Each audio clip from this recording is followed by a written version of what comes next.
So I really wanted to come on and talk to you guys about our trip a little bit. And we've been on a massive trip. So we've been visiting friends in Milwaukee and we've been there for maybe 10 days or something.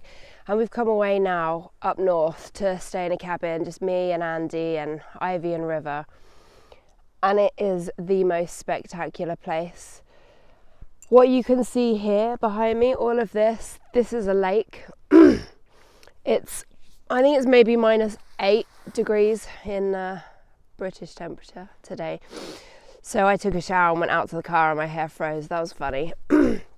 And I guess I wanted to talk a little bit about this place because it's so beautiful and why we're here, and the effect of doing all of this with someone like me who has a brain injury. Obviously snowboarding, most of you know, is the reason I have my injury, and snowboarding is the reason we're up here now, for many reasons. But I think it's quite difficult for a lot of people to understand why I still snowboard and why I still ride. And I'm going to put some footage in here of my kids riding and me riding with my kids, because there is nothing like it. I don't ride dangerously. It has affected my riding immensely. So we came up to this cabin because I'm jumping back and forwards a little bit here, brain injury. But we came up to this cabin, which is actually an hour's drive away from the mountain, because even though we were going out all day to ride and coming back and just sleeping here, we wanted to get this incredible nature dose. And in fact, on one of the drives here, we nearly hit a coyote in the road. So, I mean, the wildlife up here is real. And it's just dramatically beautiful. And actually, even before my injury, I was massively passionate about life and living and taking time to live. My dad killed himself when I was 16, and a lot of that was due to work. Maybe I'll do another vlog about that, because that's obviously a really big subject. But one of the greatest things I took from that is that life is too important to just work, or to be in an unhappy situation, or to not embrace every moment to the fullest. And I'm really trying to give that to my children as well. And Jeannie as well, my stepdaughter, she's not here. My 3 stepsons, they're not here with us for various reasons. But I love giving them memories and giving them what I got from such a bad experience, losing my dad. I like to think that I can take that experience, almost like learning from someone's mistake, learning from my bad experience. I can pass it on to my children. So I drag them along to all of these things. Sometimes they don't even want to come. My 13-year-old didn't even want to come on this trip, this bit. Now we're here. She thinks it's incredible. She's had a great time. My 8-year-old has torn the mountain up snowboarding, loves it, does not want to leave. And they get to live an incredible life. So for me, the value of coming up here, a value of coming all the way up here to stay, rather than staying in one of the hotels near the mountain, near Rib Park Skate Park is where we're going to go, Rib Mountain. Granite Peak ski area. All of the hotels they're dead close, very unpersonal though. And then what do you do when you're not riding? 2 adults, 2 kids, everyone's tired. People are bored. When you're not riding, you go back and you're stuck in one room. It's just stressful. I just think that's stressful. I would rather spend the extra time and the extra money. And when we're not riding, we're here. Right now my daughter's getting ready to do a quick singing video. My son is getting ready to snowboard through the trees a little bit before we go. I think my partner's wandering around doing some photography and just having some time to himself. And what better place is there than somewhere like this? I mean, look at this place. It's an old Indian reservation, and it is the most spectacular place I've ever stayed. We're staying in a log cabin. The porch actually, which you can't see, the porch is up there. So the porch actually views onto the lake, and there's a double bed on chains hanging that you can sleep in the summer. I mean, if you slept in it now, I think you'd probably die slowly and peacefully, but you don't think you'd survive. So that's why we're here. Snowboarding wise, We are packing. This is our last day, so we're packing now. There's actually a fierce winter storm coming into Milwaukee, which is where we're heading back to my family there, my friends, their family you choose.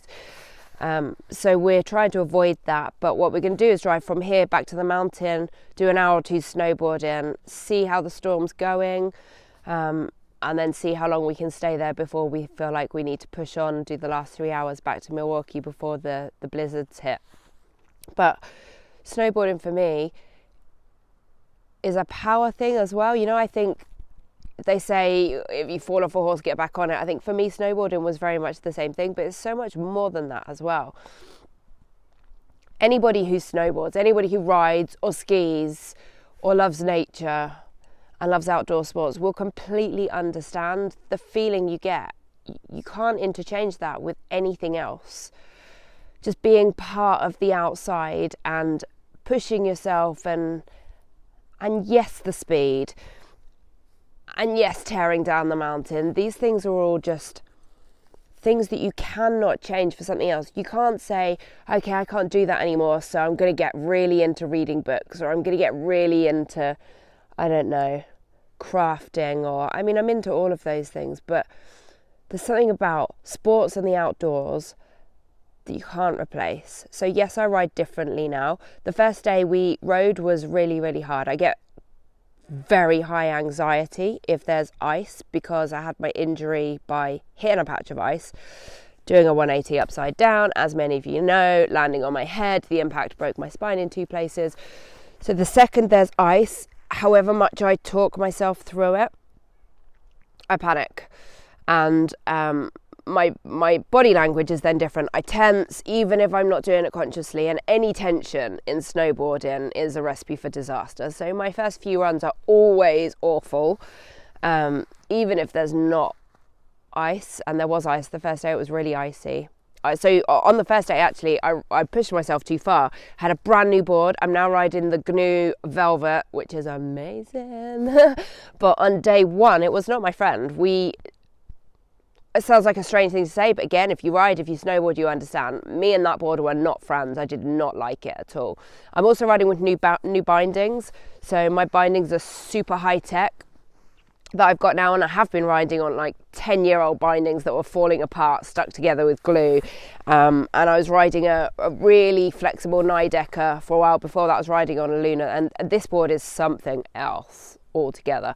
So day one, I kind of didn't think about it properly with the brain injury, being exhausted from driving, exhausted from not really having enough sleep, exhausted from the constantly being switched on while we're on holiday. I'm constantly having to look after everybody, or I feel like I am, because, you know, I love them and it's my job. And yeah, so I didn't really think about it or plan it properly, but, you know, it was okay. We went back the next day. Conditions were different. It was very sunny like this. I'm really excited to get back today. And it was actually colder, but it had snowed, and I think the sun maybe had softened the top layer a little bit. I don't know, my attitude was probably really different as well. And we all just rode really well, to the point where we then pushed ourselves, even the kids, and we went and did a run that was incredible. I will show you bits of it. So we did a run to the top of the mountains. Here it's a blue run. At home it would have been a red run, for sure, definitely. This run was steep, kind of rolly, bumpy, but super fun. I mean, it was amazing. If it was just me and Andy, we probably would have gone, ugh, and then just done it and loved it. The kids were terrified, both of them. They did not want to do this run. But I'm really proud of the way everyone dealt with it. Ivy really sorted it out first. So she started going, River did a little bit. I'm too scared, I don't like it. And I was really happy for them. I was so happy for them they were so nervous, because I know how that feels. I knew they would conquer it. I knew at the bottom that they would want to go again. We've all been there riding, when you get to that slope that you've not done before, that run that looks really terrifying, where maybe there's a lip and you can't see over it and you don't know what's coming, and it's really scary, and you do the whole run going, I'm never doing this again. And they did that, and I was excited for them, because I know how that feels to get to the bottom and go, I want to do it again, which is exactly what they did. So I will insert some footage now that we took. There's some footage of Ivy after she just really got it together, and I filmed her. There's some footage of me and River, just so Andy took care of Ivy on that run, and they went down, and I can completely trust him with either of them. So it's great when there's the four of us, because if he's got one of them, I've got the other one, whether it's kind of babysitting them through something or tearing down the mountain with them, depending on the situation. So he had Ivy, and me and River had a beautiful moment.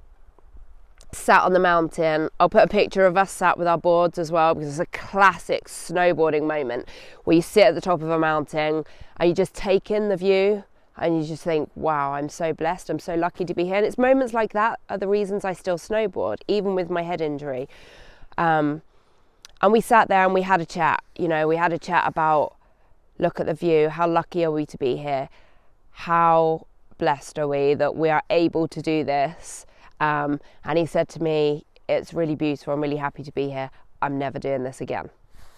And I told him I loved him. I'll put the clip in.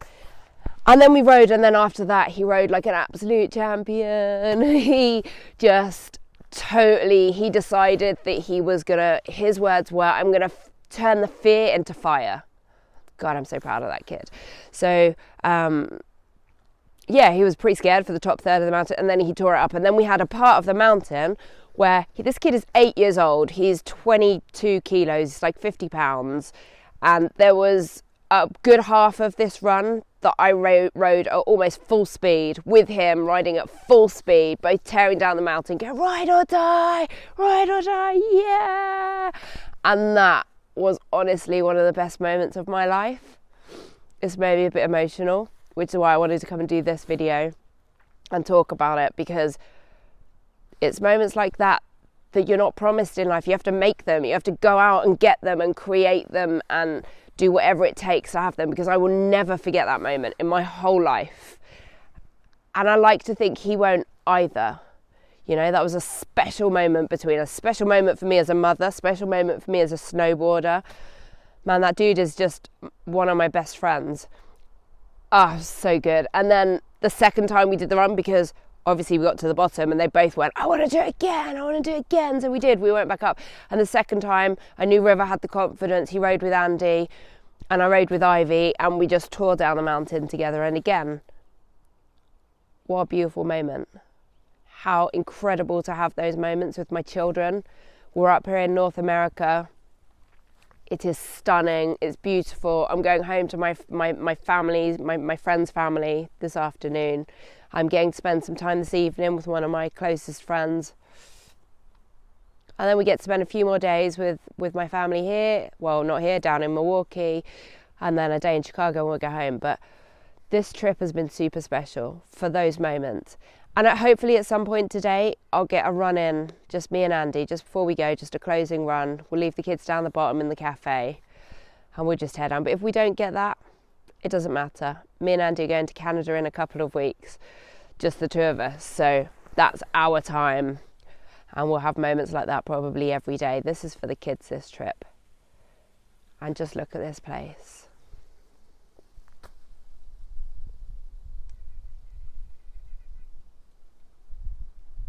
All right, I'll let you guys watch the clips of the videos that I took yesterday.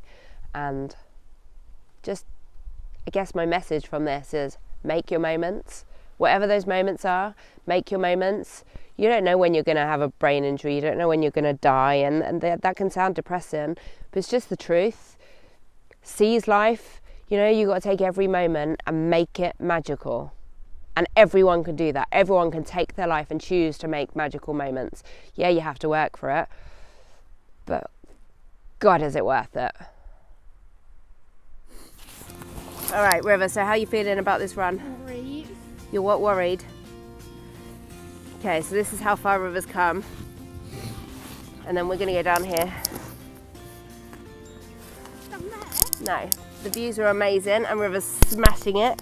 He's got his really tight little turns nailed. We're just having a little rest here. And now we're gonna smash it and get down this hill, aren't we? Give me 5. Come on. Pump me. Yeah. I love you.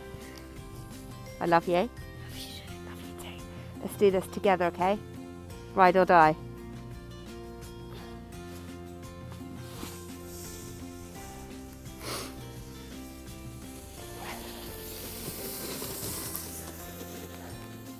Look at him go, he's such a little dynamo. I love this kid. Woo!